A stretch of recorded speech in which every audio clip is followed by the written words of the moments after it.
আমি আইভি চট্টোপাধ্যায়। আমি আমার একটি ছোট গল্প সহধর্মিণী পড়ে শোনাচ্ছি।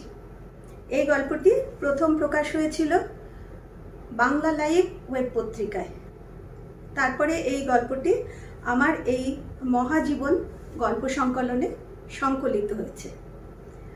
এই গল্পটি লেখার প্রেরণা পেয়েছিলাম শ্রদ্ধেয়া বাণী বসুর মৈত্রেয় জাতক উপন্যাসটি পড়ার পরে। গল্পটি নিজের থেকেই এলো আর আমার অন্যতম খুব প্রিয় একটি গল্প। এবার গল্পের নাম হলো সহধর্মিণী। কপিলবস্তু থেকে মল্লভূমি পার হয়ে বৈশালী এসে পৌঁছেছিলেন যশোধরা। শাক্যরাজ্ঞী রাহুল মাতা যশোধরা পায়ে হেঁটে সুদীর্ঘ পথ পাড়ি দিয়ে এসে সংঘে প্রবেশের অনুমতি পেয়েছিলেন 3 দিন পরে। পিতা শুদ্ধোদন, মাতা মহাপ্রজাপতি, দেবী যশোধরা সবাই জানতেন সিদ্ধার্থ প্রজ্ঞার সন্ধানে যাবেন। প্রতি গৃহে অনর্থক বিলাসের আয়োজন, দাস দাসী, অতিরিক্ত ভোগ ব্যাসন, যশোধরার সঙ্গেই সব আলোচনা করতেন সিদ্ধার্থ। রোহিণী নদীর জল নিয়ে শাক্য ও কলিয়দের মধ্যে রক্তপাতে বিষাদমগ্ন সিদ্ধার্থ, বিষণ্ণ যশোধরাও। জীবনের অর্থ কি, পৃথিবী কেন, সব ভাবনা যুগ্মভাবেই। তবু সিদ্ধার্থ একা চলে গেলেন। অলোক সামান্য দৃষ্টি শক্তিতে সৃষ্টি করলেন এক নতুন মত, অষ্টাঙ্গিক মার্গ। সত্য অনুসন্ধানের জন্য সন্ন্যাসী হবার প্রয়োজন নেই আর, ব্রাহ্মণ প্রয়োজন নেই আর, যে কেউ মোক্ষ লাভ করতে পারে। মুক্তির এই বার্তা দেশের রাজনীতি এবং সমাজনীতির ক্ষেত্রে নতুন আলো। ধনে জনে প্রণয়ে পরিপূর্ণ জীবনের মাঝ থেকে সত্য অন্বেষণের অপেক্ষায় আকাঙ্ক্ষায় গৃহত্যাগ করে গেলেন। পত্নী বহন করেন। পত্নী যশোধরার সঙ্গে একত্র আলোচনায় এই পরিবর্তন আনা কি অসম্ভব ছিল? কে বাধা হলেন? স্ত্রী, সহধর্মিণী যশোধরা।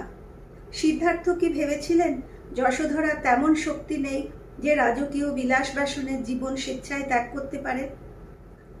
কোল খালি করে রাহুলকে সন্ন্যাস জীবনে পিতার কর্মে যুক্ত করার মতন শক্তি যিনি দেখাতে পারেন, তাকে চিনতে পারেননি স্বামী? কতখানি প্রেমে সহধর্মিণী যশোধরা পতির অনুগামী হতে পারেন, তা কি সত্যি বোঝেননি অসামান্য প্রজ্ঞাবান বুদ্ধ? রাজবাড়িতে দীর্ঘ 7 বছর স্বামীর গৃহত্যাগের পর শাক্যরা তাকে রানী, শাসক, প্রজাপালক হিসেবে স্বীকার করেছে। তবু রানীর বিলাসে নয়, স্বেচ্ছাবৃত কৃচ্ছ পালন করেছেন। কি শীত, কি গ্রীষ্ম, ভূমিশয়ান যশোধরা। দিনে একবার আহার, ছিন্ন বসন ছাড়া অন্য বস্ত্র ব্যবহার নয়। মাথার চুল বাঁধেননি, জটাবদ্ধ কেশ নিজ হাতে ছেদ করেছেন বৈশালী যাবার সময়। তারও পরে ভিক্ষুণী উপাশ্রয়ে বসবাসকালের যৌবন অতিক্রান্ত থেরি যশোধরা। তাকে বৈশালীতেই থাকতে হয়, কারণ বুদ্ধ যেখানে থাকেন সেখানে থেরি যশোধরার থাকার অনুমতি নেই। থের সারিপুত্র, ভিক্ষু, মোগ্গাগলান, ভৃগু, কিম্বিল সঙ্গে থাকেন। প্রবজ্জা নেবার পর বিম্বিসার পত্নী দেবী ক্ষেমা অগ্রসেবিকা হয়েছেন। তিনি এবং ভিক্ষুণী উৎপলবর্ণাও সঙ্গে থাকেন সর্বদাই।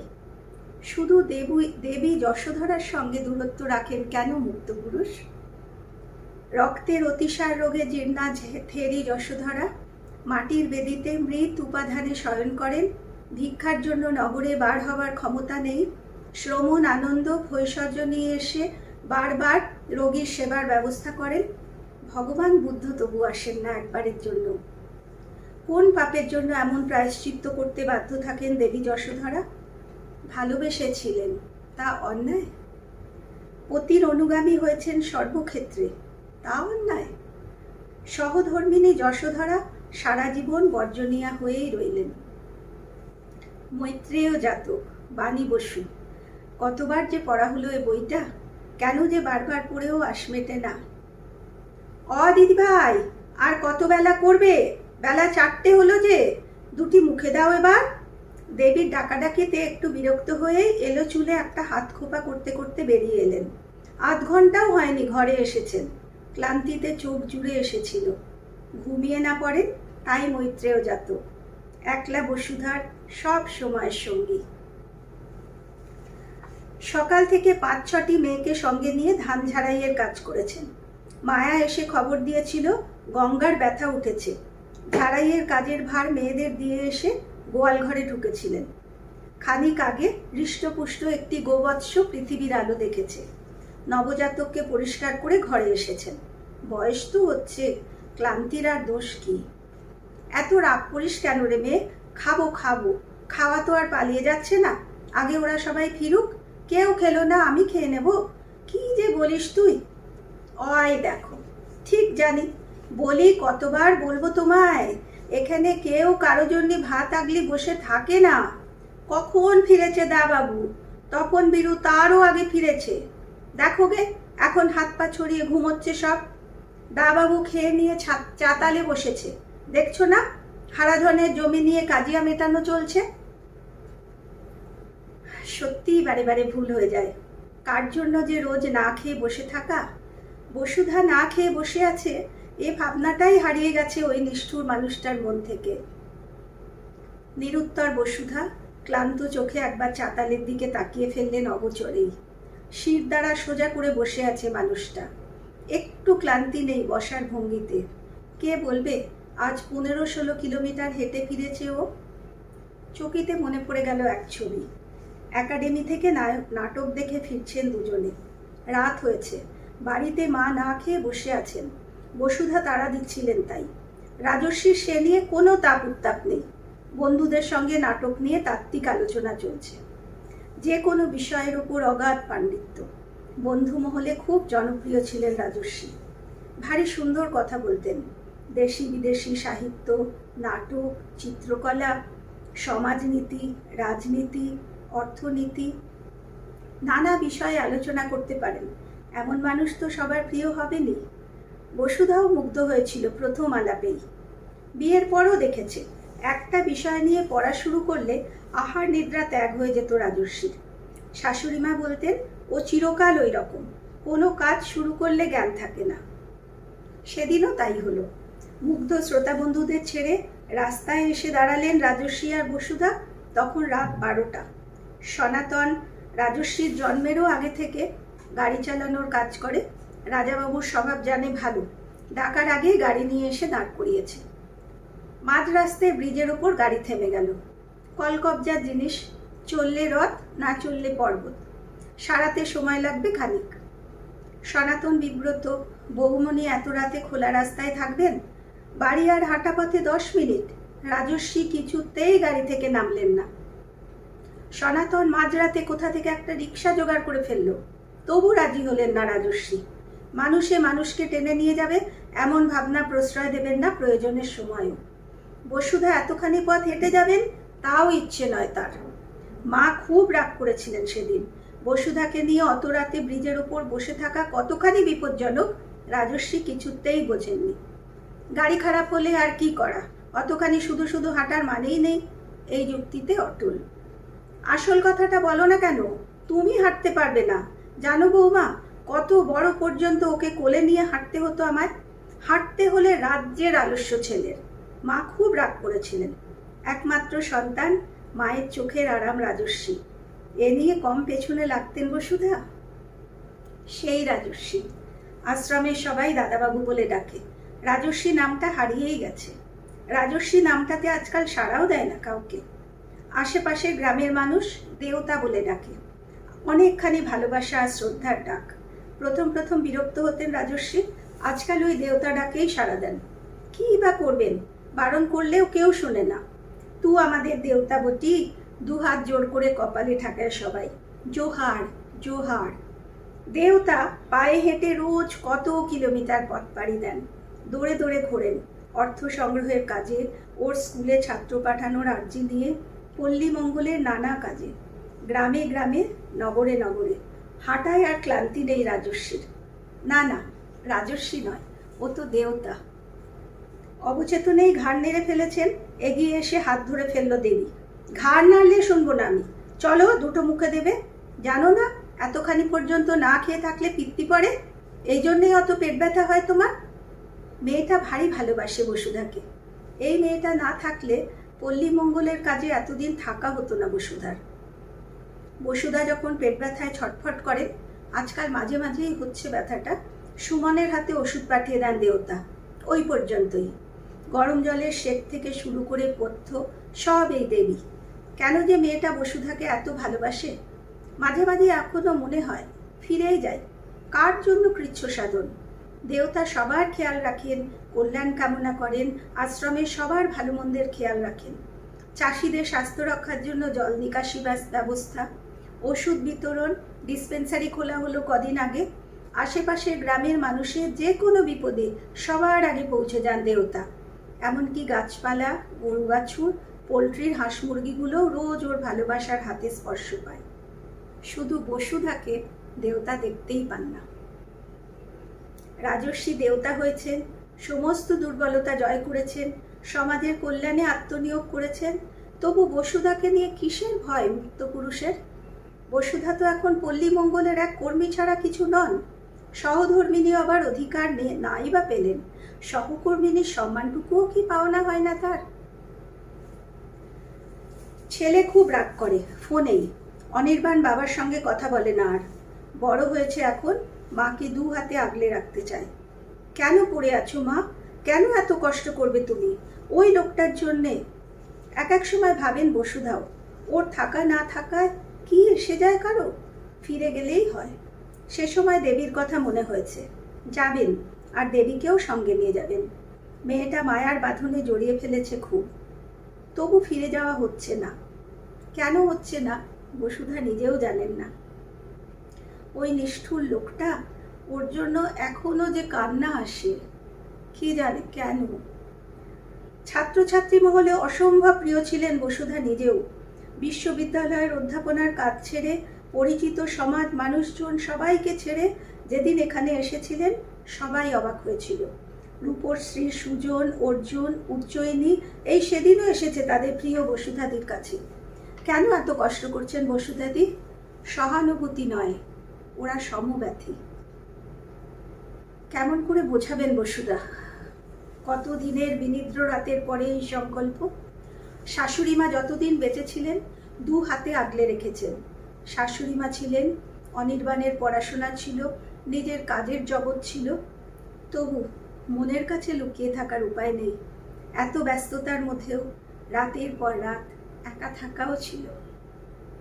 বিনিদ্র সেই সব রাতে জন্ম জন্মান্তরের ছায়াচিত্র দেখেছেন বসুধা। হায় নারী, জন্মে জন্মে এমনভাবেই সংসার বৈরাগী উদাসী পুরুষকে ভালোবাসা তোমার। তুমি যদি শিবলী কুমারী হয়ে ভালোবেসেছ, তোমার প্রিয় মহাজনক সংসার ত্যাগ করেছেন। মাদ্রী হয়ে প্রণয় ভিক্ষুণী থেকেছ, তোমার প্রিয় বিশ্বন্তর তোমাকেই দান করেছেন। পুরুষ মহাসত্ব তোমাকে ত্যাগ করে চলে গেছেন। তুমি শ্যামা অসীম ভালোবাসায় মৃত্যুকে আলিঙ্গন করেছ। সাক্ষ্যপুত্র বুদ্ধ হয়ে নির্বাণ লাভের পথে হেঁটেছেন, তুমি যশোধরা ভিক্ষুণী শ্রমণা হয়ে তার অনুসরণ করেছ। রাধা হয়ে আকুল প্রতীক্ষায় থেকেছ। বৃহত্তর কর্মের জন্য কৃষ্ণ তোমার প্রণয়কে অবহেলা করেছেন। পুরুষ তোমায় ফিরে দেখেননি। তপ্ত মরুভূমির মধ্যে দিয়ে, অরণ্য জলাভূমি পেরিয়ে, সমাজ কুল মান তুচ্ছ করে জন্মের পর জন্ম প্রেম তৃষ্ণা নিয়ে ভিক্ষুণী হয়েছ তুমি নারী। কৃচ্ছ সাধন করেছ, কঠোরভাবে যাপিত হয়েছে জীবন, আকণ্ঠ তৃষ্ণার্ত হয়ে বারবার হারিয়েছ তুমি। তবু নারী, তুমি স্বপ্ন দেখো এখনো? নির্লিপ্ত উদাসী ওই রাজর্ষিকে ফিরে পাবার স্বপ্ন। সক্রিয় রাজনীতিতে, ছাত্র রাজনীতিতে জড়িয়েছিলেন বসুধাই, রাজর্ষি নয়। রাজনীতি এবং বোধের ক্ষেত্রটা মিলেছিল। সুমন আলাপ করিয়েছিল, সুমন আর মধুমিতা গান গাইতো একসঙ্গে। ওদের গানের অনুষ্ঠানে আলাপ হয়েছিল রাজর্ষির সঙ্গে। সুমন রাজর্ষির মেজ কাকার ছেলে। সুমন আর কবির, উজ্জয়িনী, কুন্তলা, মধুমিতা, রূপশ্রী, সুজন, অর্জুন, সেমন্তী। বসুধার রাজনীতি জীবনের সতীর্থ, শিষ্যও বটে। বসুধাদি ওদের আইডল। বসুধাদি, এই আমার দাদা, তোমার সঙ্গে আলাপ করতে চায়। প্রথম আলাপেই মুগ্ধ হয়েছিল বসুধা। তারপর অনেক ঋতু পার হওয়া, পড়াশোনা করে অধ্যাপনা, বিয়ে, অনির্বাণ, মসৃণ জীবন তরণী। দু হাতের মায়ায় বাঁধলেন মা, রাজর্ষির মা। বসুধার বাবা মাও নিশ্চিন্ত। মধুমিতা বিয়ে করলো কবিরকে। সুমনের জীবনটা ছন্ন ছাড়া হয়ে গেল। চাকরি নিয়ে চলে গেল কলকাতার বাইরে। যোগাযোগ ছিল না বললেই হয়। রাজস্বী ব্যস্ততার শিখরে, বসুধাও। জীবন চলছিল জীবনের নিয়মেই। কিছু পাওয়া, কিছু না পাওয়া, কিছু স্বপ্ন, কিছু আশা, জীবনের নিয়ম মতো। মাঝে মাঝে ক্লান্তি গ্রাস করতো রাজস্বীকে, বসুধাকেও। কত কথা বলতেন দুজনে রাত জেগে, জীবনের নিয়মের কথা। কি ক্লান্তিকর এই জীবন বৃত্ত! জীবন, মৃত্যু, আবার জীবন, নতুন জন্ম, প্রাচীনের বিদায়, চলছে একই নিয়ম। কি ক্লান্তিকর এই পুনরাবৃত্তি! জীবন জগতের সবাই, এমনকি সর্বশক্তিমান মানুষও এই পৌনঃপুনিকতার নিয়মে বাঁধা। সুমনটাই ভালো আছে জানো, বিয়ে থা করেনি, মুক্ত পুরুষ। হা হা করে হাসতেন রাজস্বী। অভিমান করেছেন বসুধা। আর তুমি, আমরা বুঝি ভালো নেই? আগে আগে এসব সময় উত্তর দেবার বদলে ছোট্ট অনির্বাণকে নিয়ে হুটোপুটি শুরু করে ফেলতেন রাজস্বী। আজকাল অনির্বাণ বড় হয়ে উঠছে, বাবা আর ছেলের পৃথিবী বদলে গেছে খানিক। ছোট্ট অনির্বাণের মতো সারা শরীরে ঝাঁকুনি দিয়ে বসে পড়েন রাজস্বী। জীবনটা বড় অর্থহীন মনে হয় আমার। বিশাল এই পৃথিবী আর বিশালতর মহাবিশ্ব, বড় ক্ষুদ্র মনে হয় নিজেকে। কোনো উপায় নেই এই পুনরাবৃত্ত জীবনের নিয়ম থেকে বেরিয়ে স্ব অধীন হয়ে বাঁচার। কোনো উপায় নেই সত্যিকারের বাঁচার। মাঝে মাঝেই বেরিয়ে পড়তেন রাজস্বী, নগরে নগরে, বনে জঙ্গলে, হিমালয়ের পথে, কন্যাকুমারীর সাগর বেলায়। সংসার নিয়ে জড়িয়ে থাকা বসুধার যাওয়া হতো না। অনুযোগ করতেন, পুরুষ মানুষ যে, সব ছেড়ে বেরিয়ে পড়তে বাধা নেই। সুমন এসেছিল তখন। বাড়িতে এমন এক কল্যাণী বধূ যার, সে তো নিশ্চিন্তে বেরিয়ে পড়তেই পারে।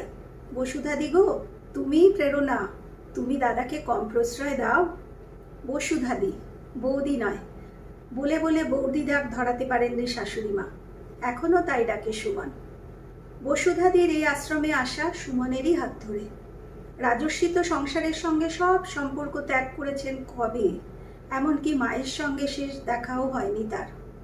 বসুধাই আগলে ছিলেন সব। রাজস্বীর মা, রাজস্বীর সন্তান, রাজস্বীর সংসার, পরিবার, পরিজন। শেষের দিকে মা আর ছেলের কথা জানতে চাইতেন না।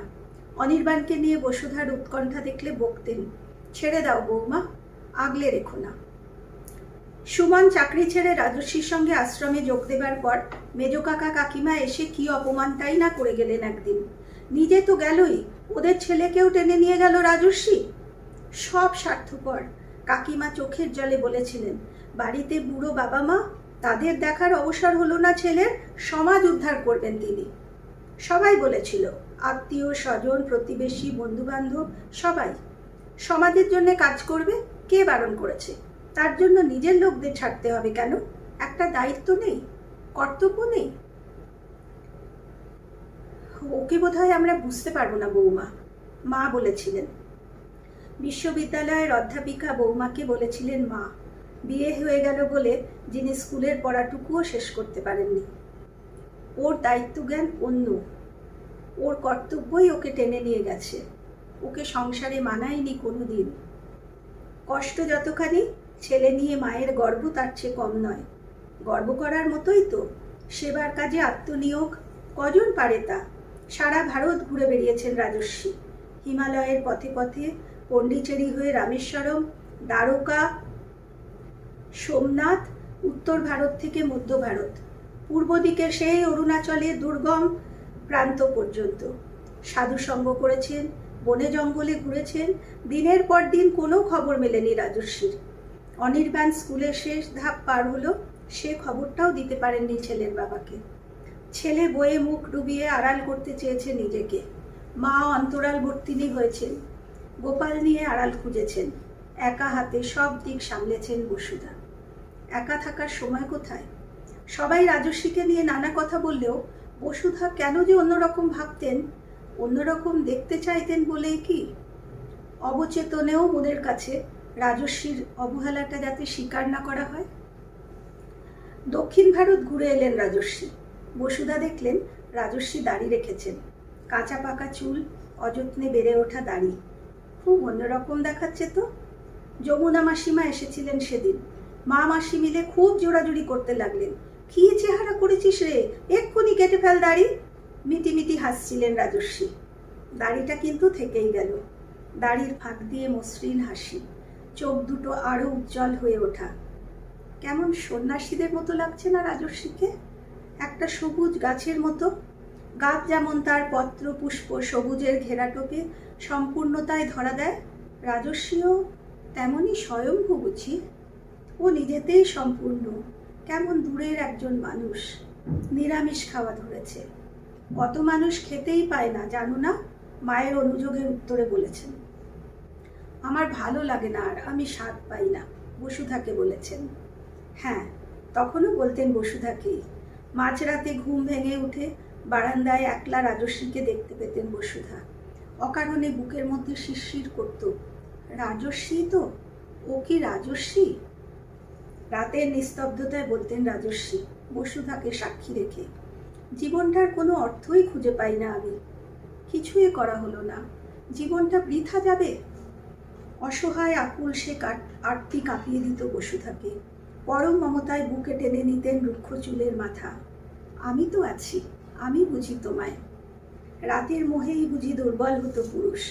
জানি আমি, তুমি আছো বলেই তো এত জোর আমার। আমি নিশ্চিন্তে বেরিয়ে পড়তে পারি। বেরিয়েই তো পড়লেন একদিন। বসুধাও জানতে পারেননি কোথায় গেলেন রাজস্বী। কি দুর্ভাবনা সেসব দিন। এমন তো হয়নি আগে, যেখানেই গেছেন খবর দিয়েছেন মাকে বসুধাকে। এবার কি একেবারেই নিরুদ্দেশ যাত্রা হলো? বসুধার জন্য নাই হোক, মায়ের জন্যও ভাবনা নেই আর, কিংবা ছেলের জন্য। অনির্বাণের ফাইনাল পরীক্ষার বছর সেটা। বেশ কয়েক মাস পরে খবর পেলেন সুমনের চিঠিতে। ভালো আছি বসুদাদি, ভাবনা করো না কোনো।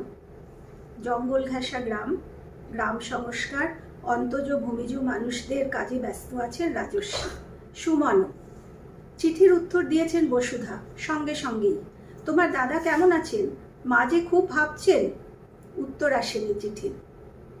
আমাকে একবার সেখানে নিয়ে চলো বৌমা, মা জেদ করেছেন। যাবার আগেই সুমনের চিঠি পেয়েছে। আমরা ভালো আছি, দাদা পিছু টান রাখতে চান না বসুধাদি। জেঠিমাকে বলো এখনো মন বসেনি, তোমরা এসো না। আবার যদি হারিয়ে যায় দাদা, আর খুঁজে পাবো না। নিজের মা বাবার কথা উচ্চারণ করেনি সুমন। খুব অবাক হয়েছেন বসুধা। কেন, সংসারের পিছুটানি কি বাধা সুমনেরও? পিছুটানি কি জীবনের বাধা রাজস্বীর?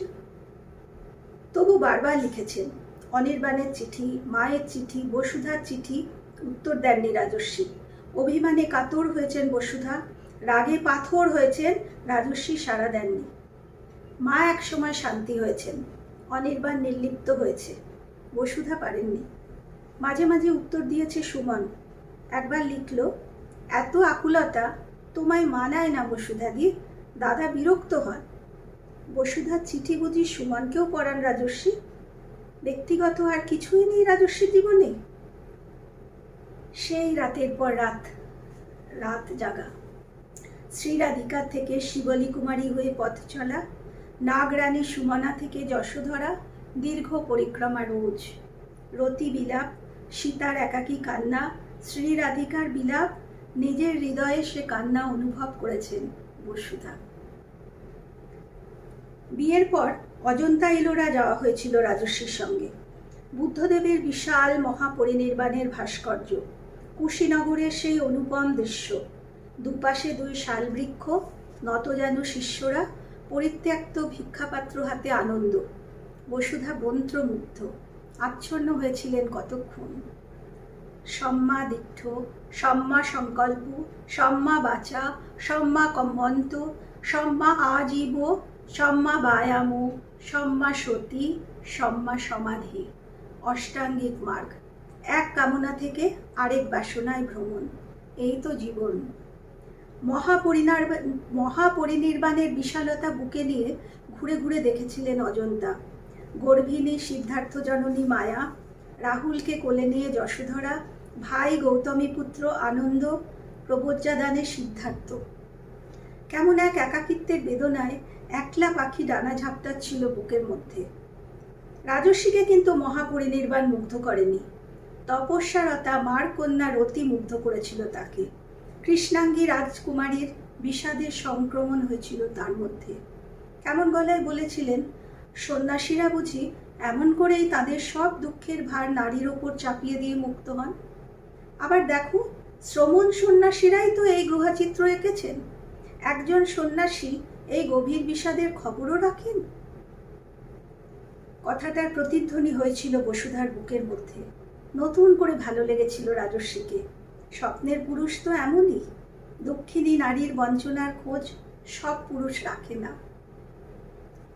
সেই রাজস্বী সব দুঃখের ভার বসুধার ওপর চাপিয়ে রাজস্বী আজ মুক্ত। নিশ্চিন্তে বসুধাকে পিছুটান হিসেবে ছেড়ে যেতে পেরেছেন। সম্মাদিঠ্য, সম্মা সংকল্প, সম্মা বাচা। দুঃখটা যে কখন কার কি কাজে লেগে যায় জীবন থেকে শিখেছে বসুধা। ত্যাগ করব বললেও সহজে ত্যাগ করা যায় না। স্মৃতিভ্রংশ হলে অন্য কথা। তিল তিল যত্নে আর ভালোবাসায় গড়া সংসার স্বেচ্ছায় সব ত্যাগ করে পল্লীমঙ্গলে চলে এসেছে একদিন বসুধা, সুমনকে জোর করে। ঠিক আছে বসুধাদি, চলো, দাদা কিন্তু খুব বিরক্ত। শুধু বিরক্ত নয় রাজস্বী, নির্লিপ্ত। সেই বিরক্তি আর নির্লিপ্তি আর উদাসীনতায় ক্লান্ত ক্লিষ্ট হয়ে রইলেন বসুধা। অনেকখানি অভিমান, খেদ, রাগ, দুঃখ, ভার হয়ে জন্মেছে বুকের মধ্যে। দুঃখের সঙ্গে সঙ্গে ক্ষোভও জন্মেছে। যশোধরার মতোই জীর্ণ হয়েছেন সতত। রাজস্বীকে বলার অবকাশ হয়নি, সুমনকে বলেছেন। সহধর্মিণী শব্দটা নিয়ে খুব ভাবি আজকাল, জানো। নারীর জন্যে, পত্নীর জন্যে সহধর্মিণী শব্দ। এর বিপরীতে পুরুষের জন্য কোনো শব্দ নেই কেন? সহধর্মী বলতে তো স্বামী বোঝায় না? উত্তর দিতে পারেনি সুমন। পল্লীমঙ্গলে থাকা দিনগুলো কাটছিল নিরানন্দে, দুঃখে, অবহেলায়, শোকে, সন্তাপে। রাতের পর রাত শিবলী কুমারী থেকে যশোধরা হয়ে পরিক্রমায়। তবু দুঃখটা যে কখন কার কি কাজে লেগে যায়। সম্মাদিঠ্য, সম্মা সংকল্প, সম্মা বাচা। কেমন জেগে উঠলেন একদিন নিজে নিজেই। সুন্দর অভিজ্ঞতা, সুন্দর সঙ্গ, কত অল্পে সুখী মানুষজন, সহজ জীবন, কত সামান্য উপকরণে জীবন কাটে এই জঙ্গলের গ্রামে। বনভূমির বাসিন্দা সরল আদিবাসীদের সামান্য জীবনচর্যার কাছে এসে থমকে দাঁড়িয়েছিলেন। অনেক ভণ্ডামি, বর্ণাঢ্য জীবনযাত্রা, প্রতি পদে আপোষ করা মানসিকতায় ধাক্কা। ভাগ্যিস পল্লীমঙ্গলে থাকা হলো, অনেক পাওয়া হলো, বুঝলেন নিজে নিজেই। দূর থেকে দেখেন শীতের সাতবেলায় সুতির জামাখানি গায়ে দিয়ে সুমন আর রাজস্বী নদীর ধারের বালিয়াড়ির উপর দিয়ে হেঁটে ফিরছেন। এক সংকল্পের ছায়াপথে ভ্রমণ যেন। আজকাল সুমন রাজস্বীর ছায়াসঙ্গী, ঠিক যেন বুদ্ধ আর শ্রমণ আনন্দ। অন্যমনস্কেও চেয়েছিলেন, হঠাৎ কেমন ভালো লাগা আবেশ এলো বসুধার। অর্জুন সেমন্তীর আসার কথা, দুটো সাদা পশমের চাদর আনতে লিখে দিলেন। সুমন উপহার পেয়ে বেশ খুশি হয়ে উঠল। মুখের ভাবে একটু বিড়ম্বনার ছায়ায় হারিয়ে ফেলা সুমনকে এক ঝলক দেখেও ফেললেন বসুধা। মনে মনে হেসে ফেললেন, আহা, সংসার উদাসী মুক্ত পুরুষ, সম্পর্কের তাপ ঠিকই স্পর্শ করে তোমাদের। রাজস্বী চাদর খুলে গায়ে জড়িয়ে নিলেন। বসুধা হেসে বললেন, গুরুদক্ষিণা দিলাম। রাগ করলেন না রাজস্বী, ভেতর থেকে এখনো জানেন বসুধা। মনে মনে ভেবে রাখা কথার ভিড় করে রইল। কথার পিঠে রাজস্বী কি বলবেন বসুধা জানেন। বলবেন, এখানে এলেন বলেই অনেক শেখা হলো, নিঃস্বার্থ হিতব্রতী রাজস্বীর জন্যই শেখা হলো অনেক, পল্লীমঙ্গলে অনেক পাওয়া হলো। কথাগুলো মনে মনে সাজিয়ে নিচ্ছিলেন বসুধা। কিন্তু কিছুই বললেন না রাজস্বী। পশমের চাদরের ওমটুকু গায়ে জড়িয়ে উজ্জ্বল দুটি চোখ রাখলেন বসুধার চোখে। বাহ, বেশ গরম তো। পলকে বুঝলেন বসুধা, উপহারটা গায়ে উঠেছে ঠিকই, মনের ভেতর পৌঁছয়নি। দূরের গলায় বললেন রাজস্বী, এবার তুমি নিজেকে শেখাও বসুধা। যে কাজ নিয়ে এসেছো তাকে ভালোবাসতে শেখো, তাহলে এখানে তুমি জীবন খুঁজে পাবে, নইলে এখানে আসা আর থাকা দুই নিরর্থক। 3 মাস পর বসুধাকে এই প্রথম স্বামী সম্ভাষণ। বসুধার মেয়েলি প্রত্যয়ে রূঢ় আঘাত লাগলো। পর মুহূর্তেই বুকের ভেতর এক গভীর চমক। হঠাৎ আলোর ঝলকানিতে যেমন কেঁপে ওঠে মানুষ, সেই রকমভাবে কেঁপে উঠলেন ভেতর থেকে। বসুধার মনের আলপনার রং আজও চিনতে পারেন রাজস্বী?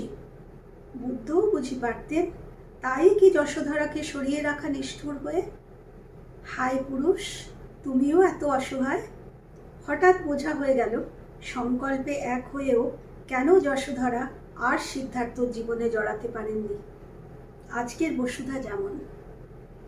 রাজস্বী চলেছেন আগে আগে, বসুধা পেছনে, মাঝে বেশ খানিকটা মহত্বের ব্যবধান। হৃদয়ের উত্তাপ নেই। বুদ্ধের কর্মজীবনে যশোধরার শুধুই অনুগামিনী, বসুধারই মতো। স্বামীর সংকল্পে সেবার ব্রতে যুক্ত হওয়া। তোমার ইচ্ছেই আমার ইচ্ছে, তোমায় আপন করে নেবার মতো যোগ্যতায় পৌঁছনো আমার আরতি। তাই বুঝি যশোধরার নিবেদন সম্পূর্ণ হয়নি? সপ্তম শতাব্দীর প্রাচীন নারীর মধ্যে দিয়ে আজ জীবন সত্য খুঁজে পেলেন একবিংশ শতাব্দীর বসুধা। বসুধার নিবেদন নিঃশেষ হলো আজ। অতল স্পর্শ সে নিবেদন অনুভব করার ক্ষমতা পুরুষের থাকে না। নারী ভালোবাসে, তাই পুরুষের সংকল্পে সমান হতে পারে। নিজেকে একবার দেখলেন বসুধা। আধময়লা খদ্দরের শাড়ি, পায়ে সাদামাটা চপ্পল, এলো চুলে হাত খোপা। কি করুণ মূর্তি! রাজস্বী নিরামিষ খান বলে নিজেও আমিষ ছেড়েছেন। একবেলায় 2টো রুটি আর সামান্য ডাল খান। তবু রাজস্বীর সঙ্গে তফাৎ থেকেই গেছে। মনে পড়ল একদিনের ঘটনা। সুমনের সঙ্গে গ্রামের গর্ভিণী মেয়ে আর শিশুদের স্বাস্থ্য সচেতনতার কাজে বেরিয়েছিলেন। রাস্তায় দেখেছিলেন দৃশ্যটা। এক দঙ্গল নেংটি পড়া শিশু মাটিতে বসে ধুলো মুঠি করছে। আশ্রমের মুরগি পায়রাদের রোজ সকালে গম ছোলা খাওয়ায় দেবী। পোষা পাখিদের উচ্ছিষ্ট ছোলার দানা গম মুঠো করে তুলে নিচ্ছিল শিশুর দল। বাড়িতে নিয়ে যাবে, ধুলো ঝেড়ে মা সে দানাগুলো সেদ্ধ করে দেবেন। শিউরে উঠেছিলেন বসুধা। তুমি সত্যি বিশ্বাস করো সুমন, তোমার দাদা যা করছেন তাতে এই দারিদ্র্য দূর করা সম্ভব? স্কুল আর স্বাস্থ্য শিক্ষায় এই দারিদ্র্য, এই দুঃখ দুর্দশা দূর করা যাবে? কদিন পর দেখেছিলেন পল্লীমঙ্গলে ছোলার ক্ষেত তৈরি হলো। স্কুলের ছোট ছেলেমেয়েরা সেখানে ছোলার চাষ করে। ক্ষেত থেকে মুঠো মুঠো ছোলা তুলে আলপথ দিয়ে খেতে খেতে যায়। ধুলো মুঠি তুলে নেবার দৃশ্যটা রাজস্বীও দেখেছিলেন, যে বসুধার চেয়েও গভীর করে দেখতে পেয়েছিলেন। তাই রাজস্বী ঠিক ঠিক পথ চেয়েছেন। বুকের মধ্যে নাড়া পড়েছিল সেদিনই, আজ নতুন চোখে দেখা হলো। আজ বুঝলেন কোথায় একটা পাক আলগা হয়ে আছে, আত্মনিবেদনে একটুখানি ফাঁকি। ছোট ছোট নিরভিমান ঢেউয়ে ভেসে সমাপ্তির কিনারায় এসে উঠলেন। সম্মা দীর্ঘ, সম্মা সংকল্প, সম্মা বাঁচা। এতদিন ধরে অনেক শ্রান্ত ও ক্লান্ত হয়েছেন বসুধা। এবার শান্ত হবেন। সংসার ত্যাগ নয়, ভেতর থেকে কেমন সব ত্যাগ হয়ে যাওয়া অনুভব করলেন। নিজের কাজের জগৎ, সংসারের প্রতি কর্তব্য, সংসারের ওপর রাগ করে বা বিরক্ত হয়ে নয়, কোনো অভিমানেও নয়, সংসার জবে মনও কেড়ে নয়। ভাব থেকে মুক্ত হয়ে বসুধার স্বামী আত্মনিবেদন করেছেন। এই বোধেই সম্পূর্ণ হয়েছেন রাজস্বী। নির্লিপ্ত নিরুদ্বেগে কাজ করে যাওয়া তাই সহজ হয়েছে। যথা অর্থে সহধর্মিণী হলে সে আত্মনিবেদনে বিশ্বাস করা চাই। আত্মনিবেদনে ফাঁকি থাকলে তো চলবে না। নিবেদনে, যোগ্যতায়, সমর্পণে সমান হয়ে উঠতে হবে। পাশাপাশি চলা হয় যাতে সহধর্মিণী হয়ে। ঠিকই তো, বসুধার জন্য অন্যরকম কাজ নির্দিষ্ট আছে। সে কাজে ফাঁকি দিলে স্বামীর পাশাপাশি চলবেনই বা কি করে? অনির্বাণকেই কি কম কষ্ট দিয়েছেন? তারও তো এক পরিপূর্ণ সংসার পাবার কথা। একটাই তো জীবন। যথা নিযুক্ত হস্মি।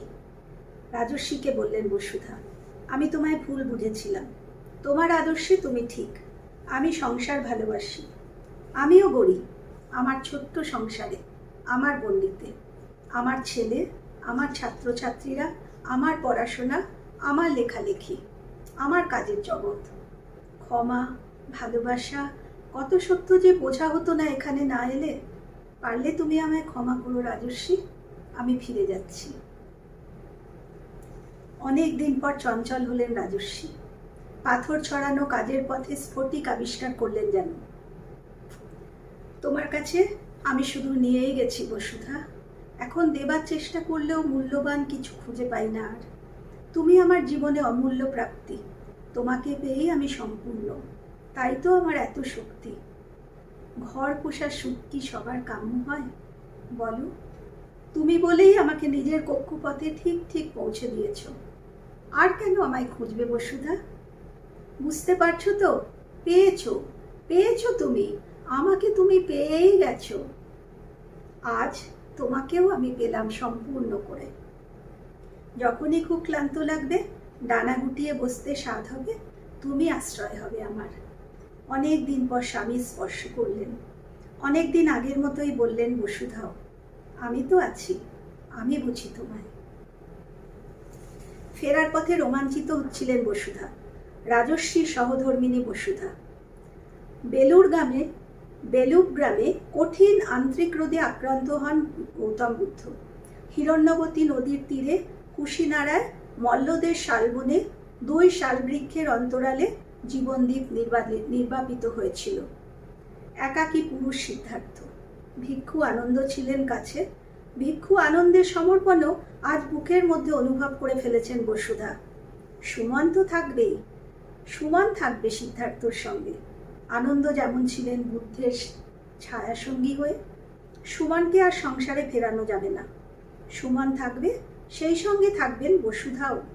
বসুধা আজ জেনেছেন রাজস্বী একা হবেন না কোনোদিন।